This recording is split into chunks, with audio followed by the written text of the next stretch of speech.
Hey everyone, daily NBA around the association, March 19th, 2017. Just recapping the games from Saturday, March 18th. There was another 8 game slate. Um, Looking at the first game, we've got the Oklahoma City Thunder topping the Sacramento Kings 110-94. Russell Westbrook just misses a triple double. He had 28 points, 8 rebounds to go with 10 assists. The Oklahoma City Thunder slide into a tie for the fifth spot now in the Western Conference, which is going to make it interesting since the Clippers are kind of on a little bit of a slide lately. So we'll see if Russell Westbrook can propel this team to that top five slots. But looking at the Oklahoma City Thunder, it was about time Doug McDermott put in a good game. He had 21 points on 8 of 9 shooting, 4 of 5 from three. This arguably has been his best output by far for OKC.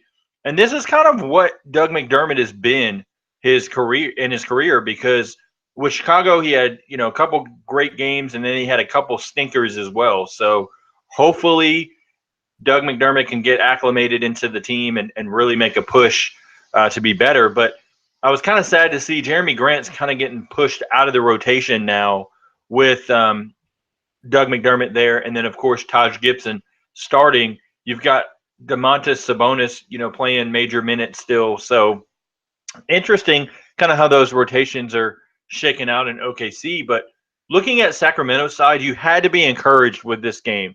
Not a great showing by Willie Cauley-Stein. Only had 4 points and 3 rebounds. Had a couple fouls early, but more so looking at the young guys, Scalabissier put up another 13 points. Not the 32-point outing he had on Wednesday by any means, but on his birthday he puts up 13 points and looked decent as a scorer on the offensive end. Still needs to get stronger though. But the big highlight here for me, and catching a good bit of this game live, Georgios Papagiannis finally looks like an NBA player. 14 points and 11 rebounds. He really held his own in this one. Even hit a couple jumpers as well, which was great to see considering he can stretch the floor. This team I'm very high on. Matt, my co-host on the Unquestionably Raw NBA podcast, is high on them as well. I think he's a little higher on them than I am, but great future for Papagiannis, Buddy Hield, Labissiere, Richardson, Cauley-Stein, all of those guys, coupled with some draft picks as well. So a great future for the Kings now that they've gotten rid of DeMarcus Cousins.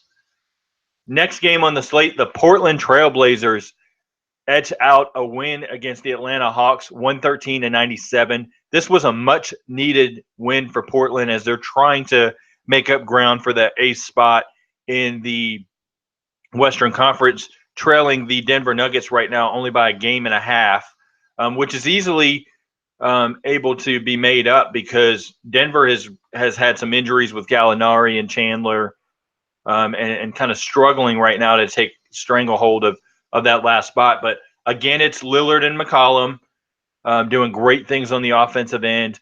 And they get Alan Crabb pitching in 16 points, which is always good. They finally get Evan Turner back. He didn't do much in this game other than rebound pretty well and a couple of assists, but not much scoring. Didn't shoot it well, but he is coming off the injury, so we'll have to see what happens there. Yusuf Nurkic, again, just great all around. 12 points, 9 rebounds, 6 assists, and 5 blocks. This guy just talk about a turnaround for his career. He, started out with Denver, looked great, with Jokic and Nurkic. It looked like that was going to be the front court of the future. And then all of a sudden Nurkic, got hurt, came off the bench, didn't look as engaged, but the trade for Plumlee for Nurkic has looked fantastic for Portland, and he's the center of the future by far. On the Hawks side of things, they get 23 points out of Ersan Ilyasova, and Dwight Howard puts in 14 and 10 to go with 5 steals as well. And Tim Hardaway Jr., I've talked about it in the last couple or a couple episodes ago. He puts up 22 points. He is going to get paid this summer. Talk about a turnaround in your career. I've got him on my list for most improved player this year. Fantastic season by Tim Hardaway Jr. Next game up, the Charlotte Hornets take out the Washington Wizards 98-93. And the thing about this is the Wizards only shot 37%. If the Wizards want to take, a good grasp, come playoffs, then they're going to have to play better than this. Right now, they're in third place. They're a game and a half behind Boston for the second spot in the Eastern Conference, but they're only 2 games up on Toronto. And right now, the matchup would be Washington, Indiana if the playoffs started today. That's a favorable matchup for Washington, but don't count out Indiana kind of shocking them if Washington continues to shoot this bad.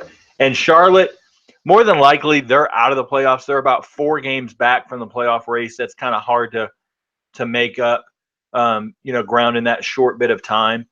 But Charlotte finally did not have to rely on only Kemba Walker. Yes, he did put in 16 points and 6 assists, but they got 19 points out of Cody Zeller on the offensive end, and they got 16 points out of Marvin Williams to go with 8 rebounds as well.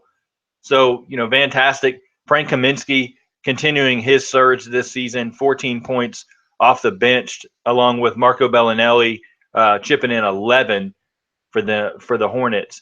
And then on Washington's side, they got points from Beal and Wall, but they didn't get much else.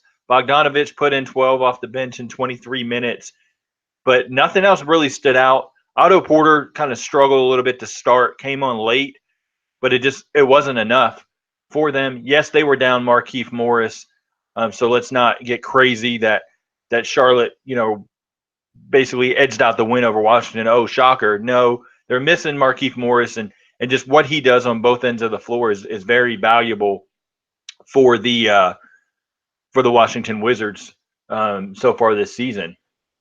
Next up, this game really disappointed me.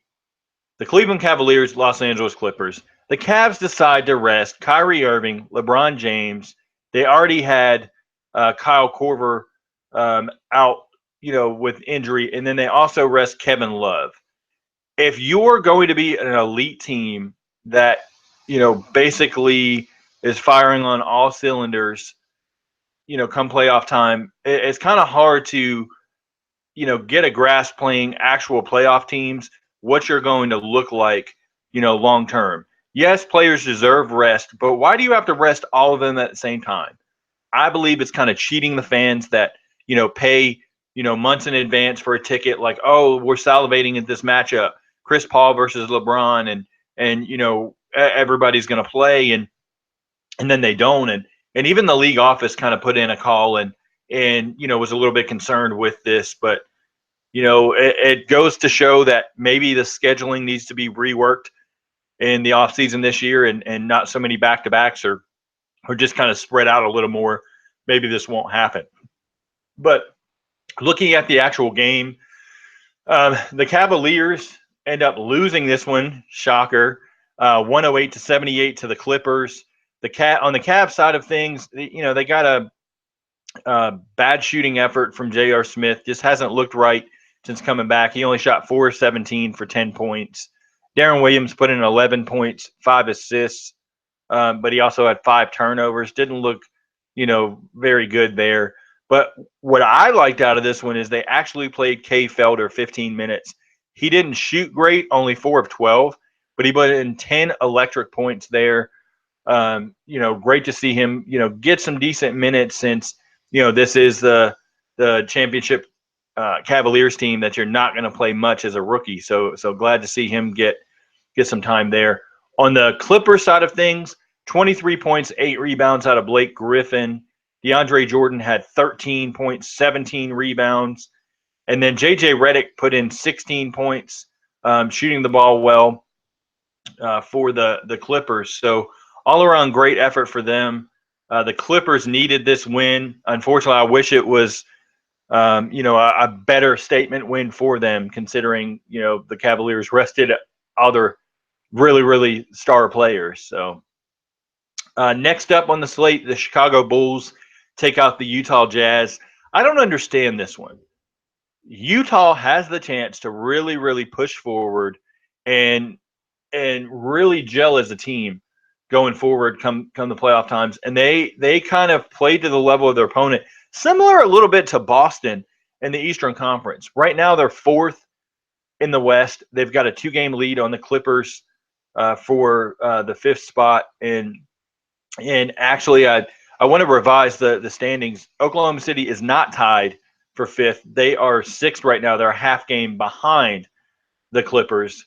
With the Clippers winning late, they ended up, going that half game up. But back to Utah, Gordon Hayward struggled a little bit shooting the ball lately, and right now they're missing, Derek Favors down low. They had Joe Johnson start in his place, but Rudy Gobert has been fantastic. 5 more blocks for him, 13 rebounds to go with 13 points. George Hill, great season for him. He's going to get hopefully that contract extension in the offseason. 18 points, 7 rebounds, 4 assists. And then Alec Burks chipped in 10 points as well. Hasn't had a great season coming off of injury, but hopefully he'll be able to turn it around.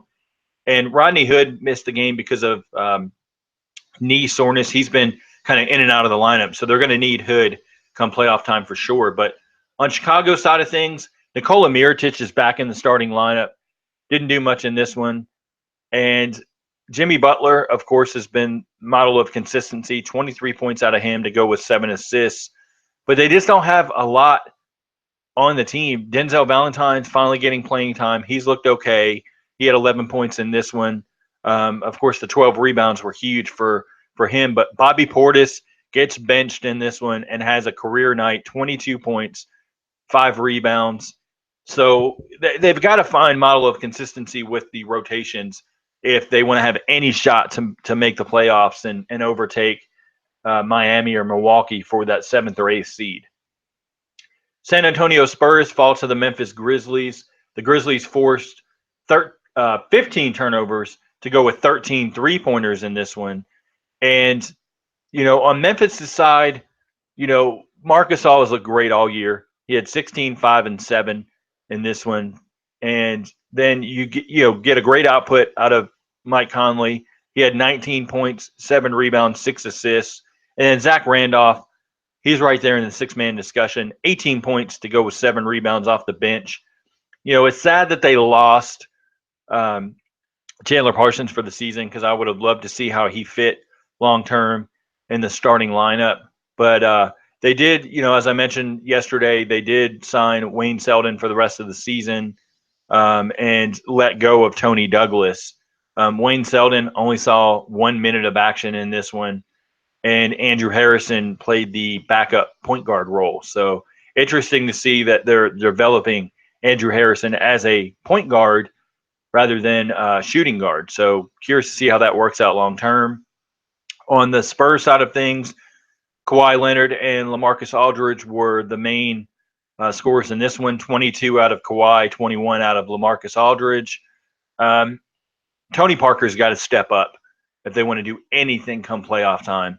It's going to be crucial for him to, step in, have a good game, a really good game early on, whether it's the first or second game, kind of set a statement for that. Because I got a feeling they're going to lose Patty Mills in free agency because he's going to command too much money. So we'll see what happens there. The Houston Rockets take out the Denver Nuggets 109-105. And this one, it was interesting because James Harden put up his second consecutive, not only triple-double, but second consecutive 40-point triple-double. Of course, he put up in this one 40 points, 10 rebounds, 10 assists. Looked, very good. Clint Capella put in 16 and 8 in this one. And Houston, of course, rolls over Denver, who, like I mentioned earlier, has had injuries. Juancho Hernan-Gomez, 15 points from him. I love Juancho Hernan-Gomez as a small forward. I think he's their small forward of the future. No offense to Danilo Gallinari, but Gallinari would be better served maybe on a different kind of team and they can get some assets back for him. Gary Harris put in 17 points to go with 6 rebounds. And then you had Will Barton kind of had a bad shooting game after having a couple really good games, only put in 10 points in this one. So not really going to win if you're down your main players in Wilson Chandler and Danilo Gallinari, and then you don't get electric bench scoring overall from your team. So Nikola Jokic, of course, has been the focal point of the Nuggets all season. I just hope Denver can hold off Portland for that A spot. I'd love to see Denver get a chance in the playoffs. See what Jokic can do come playoff time. Last game of the night, as we wrap this one up, the Golden State Warriors take out the Milwaukee Bucks 117-92. Basically the Warriors, back on track. Second straight 25-point victory. On Golden State's side, Klay Thompson, 21 points in this one, and then 28 points out of Steph Curry. They get 15 off the bench from Iguodala. They didn't have to get much else. Patrick McCall has struggled this season. I thought he would be someone that had really stepped up due to his electric shooting, but he hasn't really shown tons in this one. But the key to this one, I think, was Matt Barnes kind of turning back the clock. 9 rebounds, intense defense. He was a plus 23 on the floor. Obviously doesn't score much, but he does everything else that doesn't show up in the box score.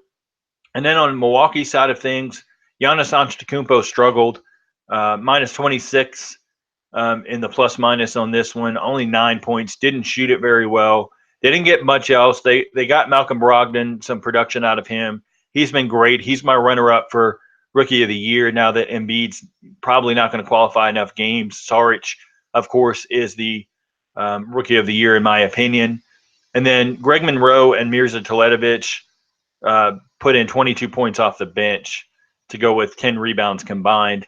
Really not a great effort all the way around for Milwaukee, who needed this one considering that they are currently sitting in the eighth spot behind Miami now in the standings for the Eastern Conference. And they're only a game up on Detroit. And Detroit, they're struggling bad. They've lost 3 in a row. So now's the chance for Milwaukee to solidify that A spot and move on. And just a last note, if the NBA learns anything from last night outside of, super rest for the superstars of Cleveland, maybe, figuring out the schedule, along with figuring out the schedule, they need to not put, Saturday night primetime games on during the NCAA tournament. Not many people are going to watch compared to some of the upsets that happened in the tournament last night and sure to happen today as action kicks off in just a little while for the NCAA tournament. But that's going to wrap it up for the NBA Daily Around the Association for March 19th. Hope everybody enjoyed the wrap-up. See you tomorrow morning. Going to try to get tomorrow morning's wrap-up of Sunday's action out, pretty fast if I can, hopefully before 9 a.m. Eastern time. Thanks for watching.